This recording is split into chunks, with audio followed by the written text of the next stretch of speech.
কেউ খাবে না, তা হবে না, তা হবে না। কমনি যাও লেলিনের মূর্তি ক্যারেনের মধ্যে উল্টে গিয়ে বঙ্গোপসাগরে কথা বলছে।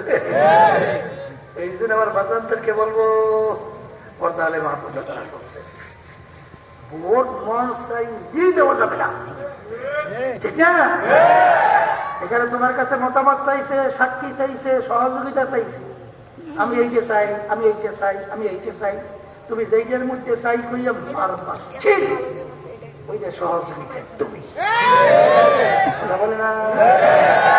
ওটা তো সহজ মনে করে, মনে করে চিনবে, ঠিক না, বড় কঠিন জিনিস। এই জন্য আমার বাজানদেরকে বলবো, বর্তমানে কিন্তু এক শ্রেণী চরমনের বিরুদ্ধে এখন উঠে ভুলে লাগছে, লাগছে কি লাগে নাই? ওই আমরা ঘোষণা দিছি ইসলামের পক্ষে একটা বাক্স যাইতে হবে, ভাই একটা বাক্স দেওয়ার জন্য আমরা ঘোষণা করছি। এখন এক শ্রেণী গায়ের ভিতরে গাত্রতাও শুরু হয়ে গেছে। এখন এইটাকে কেমনে ফেসাইয়া মেসাইয়া এরপরে বিভিন্ন ধরনের ফতুয়া শুরু হয়েছে না, এরাই কিন্তু আবার তাদের সঙ্গে একসময় জোটে আসিল, তখন ফতুয়াটা কিন্তু আর বাইরে হয়ে যায়, আর এখন ফতুয়া শুনতে রেডি হয়েছে।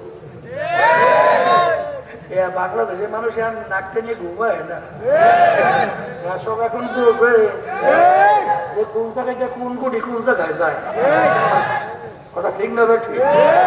এই জন্য আমার বাজানদেরকে বলবো, রাগ করছেন না? হ্যাঁ, আল্লাহর বান্দারা কথা ভুল হইলে বইয়ে দেবে, ভুল খুব ভুল বলছে। আর যদি ভুল না হয় বাজান বুঝতে শুই না, কবরে রওনা করো। দুনিয়ার মামলায় যদি 5-12 কেউ ঠগো, আবার ওই কাজের ভিতরে চেষ্টা করলে জিতবার আশা করা যায়, কিন্তু কবরের যাত্রীরা কবরে কিন্তু প্রশ্ন 3টা। পীরের জন্য প্রশ্ন কয়টা? 3টা। মুরিদের জন্য 3টা, নেতার জন্য 3টা, শাগিরদের জন্য 3টা, ধনীর জন্য 3টা, গরিবের জন্য 3টা। বাজান মান রব্বুকা ওয়া মা দীনুকা ওয়া মান নবিয়ুকা, এই 3 প্রশ্নের ভিতরে কিন্তু কোথাও নাই তুমি চরমনাই না সারছিরা, তুমি জৈনপুর না ফুরফুরা, তুমি রাজারবাগ না দেওয়ানবাগ, তুমি আক্রোশী না চন্দ্রপাড়া, তুমি আওয়ামী লীগ না বিএনপি না জাতীয় পার্টি, তুমি অমুক টমুক না সমুক, এই পরিচয় কিন্তু এই প্রশ্নের নাই। পাওয়া যায়? এই পাওয়া যায়? এই যদি না পাওয়া যায় বুঝে শুনে কবর রওনা করতে হবে। কি বাজার কথা ঠিক না বেটি? আল্লাহু আকবার। হাকিম মোহাম্মদ আশরাফ আলী থানভী রাহমাতুল্লাহি আলাইহি একটা ঘটনা বুঝাবার জন্য তিনি বয়ান করছেন। বাজান এক রাখাল গরু পালত, গরুগুলাকে নিয়ে প্রতিদিন মরা ঘাসের ভিতরে বাইরে রাখে, পাহাড়ের কিনারায় তাজা তাজা ঘাস, ওই তাজা ঘাসের কাছেও নেয় না। গরুর ভিতরে একটা চালাক জওয়ান গরু, ওই জওয়ান গরু অন্য গরুকে ডাক দিয়া বলে, এ গরুরা, রাখাল আমাদেরকে বোকা পাইয়া প্রতিদিন আমাদেরকে মরা ঘাস খাওয়ায়, পাহাড়ের কিনারায় তাজা ঘাস আমাদেরকে ওখানে নেয় না। আজকে যখন আমাদের গলার থেকে রশি করবে, আমরা রাখালের সঙ্গে আর কেউ যাব না, পাহাড়ের তাজা ঘাস খাইতে যাব। তখন অন্য গরুরা বলে, গরুরা ওই পাহাড়ের কিনারায় তাজা ঘাস খাইতে যাইস না, ওখানে বড় বড় বাঘ চাই আছে, তাজা ঘাস খাবি তোকে ধরবে, তোর কলিজা খাইলে তোর রক্ত খাবে, কলিজা খাবে। আহারে যখন রাখাল আসলো, সমস্ত গরু কিন্তু রাখালের রশি গলায় লাগাইল, কিন্তু জওয়ান গরু আর রশি গলায় লাগায় না। ও লেজ উপরে উঠাইয়া পাহাড়ের দিকে দৌড়ায়, আর রাখাল পিছনে যায় আর ডাক দিয়ে বলে, গরু সে তাজা ঘাস খাইতে যাইস না, ওখানে কিন্তু বড় বড় বাঘ অপেক্ষায় আছে, তুই যাবি আর তোকে ধরবে, তোর সিনা পাইরা তোর কলিজা খাবে, তোর রক্ত খাবে। তখন তত আফসোস করবি আর পেতে পারবি না। গরু কথা শোনে না, অন্য অন্য গরু নিয়ে রাখার বাড়ির দিকে চলে গেল। তাজা গরু যখন তাজা ঘাস পাইল খায়, অন্য অন্য গরুকে মনে মনে গালি দেয়, বলে খারাপ, আমার কথা শুনলি না, আমি দেখুন কত সুন্দর তাজা ঘাস খাই, তোর ওই মরা ঘাসই খাবি। ওদিকে 3 দিন পর্যন্ত একটা বাঘ পেটের খুদায় মাওলার দরবারে কান্দে আর বলে, হে আমার দয়ার মালিক, তুমি আমাকে বানাইছো, তুমি কি আমাকে খোরাকি দিবা না? আমার মালিক যাবে পাকের দোয়া কবুল কইরা ফেলল। পিছনে দিকে তাকায় দেখে তাজা গরু ঘাস খায়। মালিকের দরবারে শুকরিয়া আদায় কইরা যখন খাপ দিয়া গরুকে ধরল, আরে গরু এখন চিল্লায়, আরো আর বুক ফাইরা যখন রক্ত চুষুনি শুরু করলো, এখন গরু চিল্লায়, আফসোস কেন রাখালের রশি গলায় লাগাইলাম না। কিন্তু যত চিল্লায় বাগে তো আর গরু ছাড়ে না। এ আল্লাহর বান্দারা, পর্দারে মা বোনেরা, হাকিমুল উম্মাত আশরাফ আলী থানভী রাহমাতুল্লাহি আলাইহি বলেন, এ দুনিয়ার পাগল, আমরা উলামায়ে কেরাম হক্কানি কোরআনের ও হাদিসের রশি নিয়া তোমাদের দরজায় রাখাল হিসাবে চলে আসি। বাজার এখনো কপাল ভালো, এখনো কোরআনের ও হাদিসের রশি গলায় লাগা। বাজার এই দুনিয়া চাকচিক্যময় দুনিয়া। আমার মালিক কোরআনুল কারীমের ভিতরে বলেন, দুনিয়াকে তোমাদের সামনে চাকচিক্যময় কইরা শয়তান এমন ভাবে উপস্থাপন করে, তোমাদের দেহ মন ওদিকে ঝুঁকা যায়, ওদিক থেকে তোমাদের আসতে মন চায় না। কিন্তু বাজান রে, আজকে অনেকে তো আলেমদেরকে গালিও দাও, সুযোগ পাইলে মারতেও চায়। বাজার আমরা কি করলাম? আমরা শুধু আল্লাহ আল্লাহ রসুলের কথা তোমাদের কাছে শুনাই, কে মানবা না তা তো জানি না। এই জন্য উলামায়ে কেরাম দেখবেন অনেক সময় আলোচনার পরে বলে, ওমা আলাইনা ইল্লাল বালাগ, আমাদের দায়িত্ব তোমাদের কাছে পৌঁছানো, তোমরা মানবা কি না মানবা এটা বলবো আল্লাহর সঙ্গে। কিন্তু আরে মানুষ, আমার মালিক কিন্তু ভালো মন্দ বোঝার তৌফিক কিন্তু মানুষের মধ্যে দান করছে, আমার মালিক কিন্তু গরুর মধ্যে দেয় নাই। বাজান মানুষের ভিতরে কি বুঝদান করছে? তুমি রাস্তা দিয়ে যাও, দেখো রাস্তার ভিতরে গোবর পড়ে আছে, ধারে কাছে তোমার চোখে কোনো গরু দেখা যায় না, কিন্তু তোমার জ্ঞান বলবে এখান থেকে একটা গরু গেছিল, ওই গোবর দেখার পরে জ্ঞান বলে কি বলে না? ঠিক বাজান রে, আমার মালিক তোমাকে আমাকে জ্ঞান দান করলেন, বুঝ দান করলেন। যখন আল্লাহর বান্দা বান্দি আমার মালিকের সূর্য নিয়ে মুরাকাবা করে, যখন সমুদ্র নিয়ে মুরাকাবা করে, যখন গাছ নিয়ে মুরাকাবা করে, যখন কুরআনুল কারীম নিয়ে মুরাকাবা চিন্তা করে, তখন তোমার আমার জ্ঞান উত্তর দেয়, এ বানাইন্য একজন কারিগর আছে, তার নাম হলো আল্লাহ। জোরে বলো কথা ঠিক কিনা? এখন বান্দা বান্দি গোলাপ ফুলের থেকে ঘেরান নাই, এত মনোমুগ্ধ কর মন মাতানো ঘেরান কোথায় লুকায় রাখলো, কে রাখলো? যখন বান্দা বান্দি ঘেরান না, তখন সে উত্তর দেয়, আরে রাখুন একজন কারিগর, হারুন তু হ্যায় ও মে তু হ্যায় গম মে তু,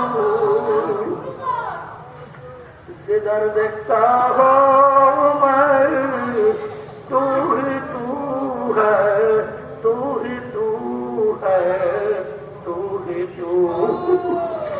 আমার মালিক, আমি যখন একটা একটা ফুলের দিকে তাকায় আমি ফুল দেখি না, আমি দেখি তোমাকে। আমি যখন ফুলের ঘেরান নাই, ঘেরান পাই না, আমি পাই তোমার ঘেরান। আমি যখন গাছের পাতের দিকে তাকাই, আমি গাছের পাতা দেখি না, আমি দেখি তোমাকে। আমি যখন সূর্যটার দিকে তাকাই, আমি সূর্য দেখি না, আমি দেখি তোমাকে। আল্লাহু আইনামা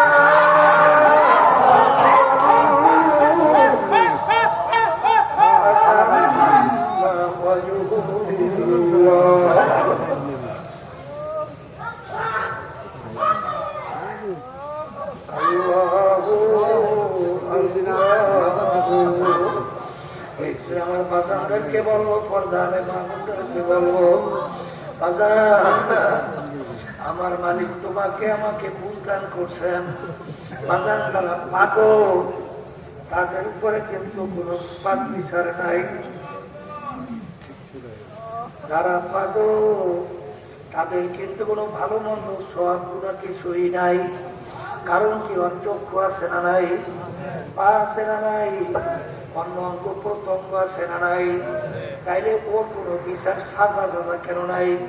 কারণ ওর বুঝ শক্তি না থাকার কারণে ওর কোনো ভালো মন্দ বিচারও নাই। কিন্তু যার ভিতরে বুঝ আছে, বুঝ থাকার পরে সে যদি কোনো অন্যায় করে সে কিন্তু ছাড় পায় না। কথা ঠিক আছে? ঠিক। কারণ তোর বুঝ থাকার পরেও তুই কেউ অন্যায়টা কেন করলি? কথা ঠিক। আমার ভাইদেরকে বলবো, পর্দারে মা বোনদেরকে বলবো, বাজান কবরে কিন্তু প্রশ্ন তিনটা। বাজান সবার জন্য কিন্তু প্রশ্ন তিনটা। এখানে কিন্তু ধরি নাই, গরিব নাই, পীর নাই, মুরিদ নাই। এই জন্য বাজানদেরকে বলবো, পর্দারে মা বোনদেরকে বলবো, দলাদলি ছাড়ো। কারণ কবরে কিন্তু কোনো দলাদলি চলে না। যদি চলো তুই আল্লাহ রাসূল সাল্লাল্লাহু আলাইহি ওয়াসাল্লামের চেয়ে বড় পীর ওলি গাউস কুতুব কেউ দুনিয়াতে আসবেও না। আল্লাহ রাসূল দুনিয়া থাকা অবস্থায় তার কলিজার টুকরা সন্তান ফাতেমা রাদিয়াল্লাহু তাআলা আনহা তাকে ইঙ্গিত করে বলছিলেন, ইয়া ফাতেমা তু আনকিযি নাফসাকি মিনান নার। এ ফাতেমা রে,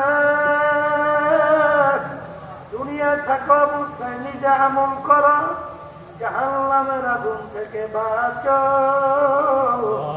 এরপরে অন্ধকার কবরে যাইয়া শো। ফাতেমা যদি কবরে পরিচয় দাও, আখিরি জামানার নবীর আমিন মেয়ে। আল্লাহ রাসূল বলেন, ফাতেমার এই পরিচয় কবরে কোনো কাজ হবে না। এই যে আমার বাগানদেরকে বলবো, হিংসা ছাড়ো। হিংসা এমন একটা রোগ, আল্লাহ রাসূল সাল্লাল্লাহু আলাইহি ওয়াসাল্লাম বলেন, আল হাসাদু ইয়াকুলুল হাসানাত। হিংসা এমন একটা রোগ যার ভিতরে থাকবে তার সমস্ত নেকি হিংসার আগুনে জ্বালাইয়া আমলনামা খালি কইরা ফেলবে। বাজার এই চরমনের ব্যাপারে হিংসা করে তোমার কি লাভ? লাভ আছে, বরং তুমি ধ্বংস হয়ে যাবা। ঠিক যাবে, ঠিক। বাজার একটা রোগের নাম হল হব্বে মাল। মালের মহব্বত, সম্মানের মহব্বত, পদের মহব্বত। এই রোগটা এমন এক রোগ, আল্লাহ রাসূল বলেন, হব্বুদ দুনিয়া রাসু কুল্লি খতিয়াতিন। সমস্ত গুনার মূলই হইল এই দুনিয়ার মহব্বত। তুই একটা এমপি পদের জন্য, একটু সম্মানের জন্য, একটু সম্পদের জন্য অনেক অংশে ফতুয়া পর্যন্ত ঘুরাইয়া যেতেও চিন্তা করে না।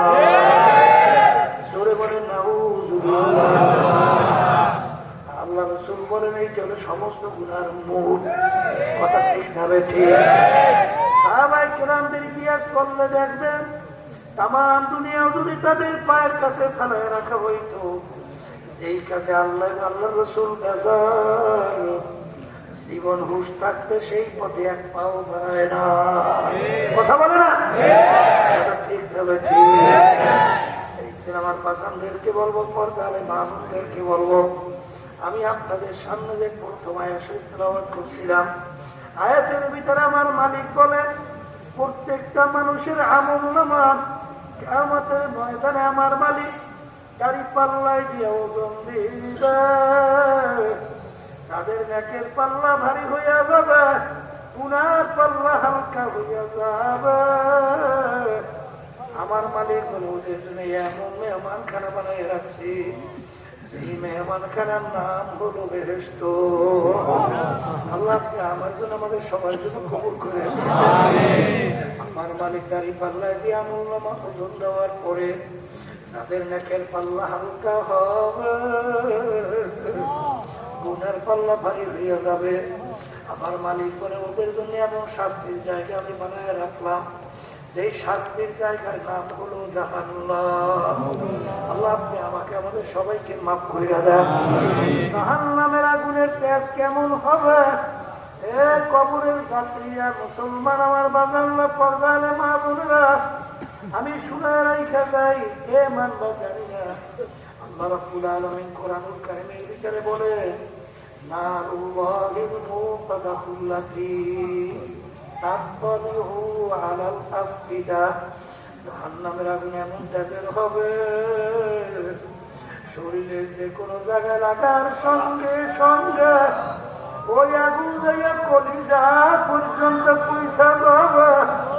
মালিক আপনি আমাকে আমাদের সবাইকে মাফ কইরা দিয়ে বাগানের পরে যদি মন না বুঝে, আমার মালিক মাঝে মাঝে কত ঘটনা বাংলাদেশের মধ্যেও দেখায়। বাজান কুড়িকেরা সর্বদাই বুঝাইছিল, অনেকে তাকে খুব মুন্সি ডাকত, আসলে নাম ছিল বশির উদ্দিন মুন্সি। বাজান দুনিয়া থেকে বিদায় নিয়ে কবরে যাওয়ার পরে ৩২ বছর পরে যখন তার কবর নদীতে ভাঙিয়া গেল, বাজান কাপড়ের কাপড় সহ লাশ তাজা বের হয়ে আসলো, কাপড়ের কাপড় কিছু হয় না। ৩২ বছর পরে অনেক জাতীয় পত্রিকায় ছবি সহ দিয়ে দিছিল, দেখেন হাতে জানত, দেখেন কত মানুষ দেখছে। এখন আবার উঠাইনি আপনাদের রহমাতুল্লাহ আলাইহি তার নামের মাদ্রাসা ফজলুল উলুম, সেখানে নতুন ভাবে দাফন করছে। আমি কয়েক মাস আগেও সেই কবর মেহরাত করে আসছি। এ আল্লাহর বান্দারা, গত রমজান মাসে গেছিলাম উমরা হজে। আমির হামজা রাদিয়াল্লাহু তাআলা আনহু তার কবর জিয়ারত করতে যখন গেলাম, আরে এই আমির হামজা রাদিয়াল্লাহু তাআলা আনহু শাহাদাত বরণ করার 50 প্রায় বছর পরে তার লাশ মোবারক বের হইয়া আসলো। মনে হয় যেন দিব্যি এখন মাত্র ঘুমাইয়া রয়েছে। যত কাপড়ের কাপড় সহ লাশ কবরে তাজা দেখা যায়, একবার পরে ঢেকার আল্লাহ ওয়ালা ছাড়া দেখা যায় না। আবার কত কবরে আগুন দেখা যায়, সাপ দেখা যায়, নাফরমানের চেহারা শুয়ারের চেহারা হয়ে পড়ে আছে। যত দুর্ঘটনা মাঝে মাঝে আমার মালিক কবরে দেখায়, বেনুমাজি হারাম কর, সুদ কর, ঘুষ কর, চাঁদাবাজ, হার ছাড়া কিন্তু দেখা যায় না। এই জন্য আমার বাগানদেরকে বলবো, পর্দার মা বোনদেরকে বলবো, মুসলমান বলতেই কিন্তু মন চায় নেকের পাল্লা ভারী করবে, গুনার পাল্লা হালকা কইরা দুনিয়ার থেকে বিদায় নিয়ে তারপর কবর রওনা করবে। কিন্তু বাজার শয়তানের নফস তোমার আমার পিছনে শত্রু হিসেবে কাজ করতেছে। এদের থেকে বাঁচার জন্য আমার মালিক তোমাকে আমাকে হুকুম করছেন, তোমরা সাদিকিন বান্দাদের সঙ্গী হইয়া যাও। আমার বাজানদেরকে বলবো, দলাদলি বুঝে চুলি না। সেখানে যাওয়ার পরে দিনার দিন তোমার আমার নাকের দিকে ঝুঁকবে, গুনার দিকে ফেলতে থাকবে। এরকম জায়গায় যাইয়ে তওবা কইরা, ঈমানকে মজবুত কইরা, নেকের পাল্লা ভারী কইরা, গুনার পাল্লা হালকা নিয়ে মালিকের দরবারে হাজির দেওয়া লাগবে। জোরে বলে কথা ঠিক কিনা? ওই টাকার গরম, ক্ষমতার গরম, বংশের গরম, দলের গরম, আমি অমুক দলের লোক, আমি অমুক দলের অত বড় দায়িত্বে, এই পরিচয় যে কদিন দুনিয়ায় চক্ষু খোলা থাকবে চলবে। যেদিন সাদা 3টা কাপড় দিয়া প্যাঁচ দিবে, কোথায় যাবে বর্মে, কোথায় যাবে টাকার গরম, কোথায় যাবে তোমার ক্ষমতার গরম, আর এত টাকা রাখবা কোথায়? কাপড়ে যে পথে মুসাফির পান্ত কাঠুরি বহুদূরে ঠিকানা আজ বিজানা কাল বিজানা